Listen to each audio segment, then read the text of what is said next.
Va, šitą parašą, kur Eugenijus pasirašęs, aš klausiau, ar jis žino, dėl ko pasirašė. Jis tiesiog sako, aš nežinau, dėl ko pasirašiau, man nesakė. Tai kaip galima elgtis su žmogumi, kuris negali tiesiogiai pasakyti, savo nuomonės reikšti, pasakyti, kas yra, dėl ko, kur, kodėl žmogui yra meluojama ir nesakoma ir duodama pasirašyti. Eugenijus šitą parašą padėjo, kai jis pasakė.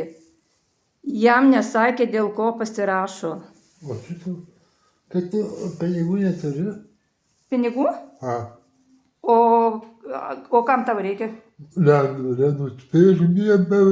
Nusipirkt? No. O tai kaip tu nueisi? Nupirksiu. Nu. Tai aš tau galėsiu palikti. Gerai, pinigų.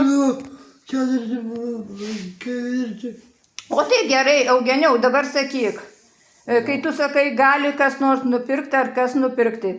O taigi iš tavo pensijos turi 80% atskaityti, o 20% tau atiduoti, kad tu galėtum. Tai ar tau duoda?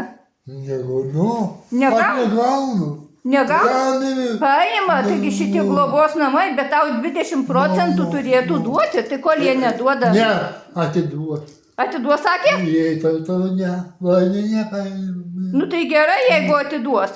Nu, bet iš tikrųjų taip yra, kad jie turėtų atiduoti tau. Nes ar tu nori ko nors nusipirkti? Tai keliai tu pažuosi, tada pažuosi.